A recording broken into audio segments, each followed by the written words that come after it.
Goeiedag. Ek hoop het gaan met jou goed. Welkom hier by Inspireer dag 2 van hierdie lekker week van ons. Dit is 'n lekker bewolkte week, cool week. Ek hoop het gaan met jou goed en dankie dat jy inskakel. Dankie vir jou likes, jou shares en dat jy hierdie boodskap ook deel op jou onderskeie platforms. Ons is besig om te gesels hierdie week oor wat dink die Here. Ons gesels oor die feit dat ek en jy moet gefokus wees op wat die Here van ons dink eerder as mense.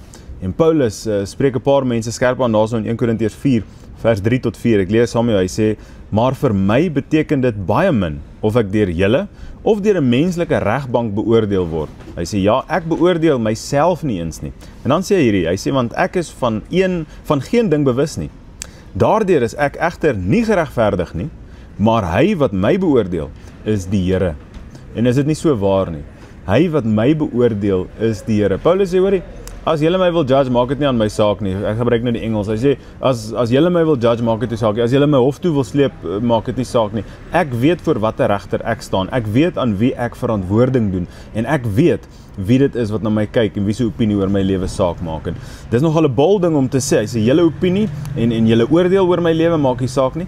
Hy sê, maar ek weet die Here oordeel oor my.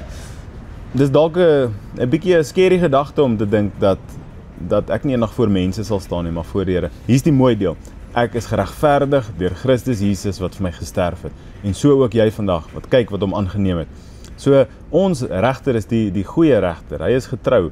Wanneer Dawid groot moeilikheid aanjaag met Batseba, dan sê die Here, jy kan kies. God sê vir hom, gaan mense jou straf of gaan ek jou straf? En dan sê hy die volgende. Hy sê, Here, straf U my, want by mense is daar geen genade nie.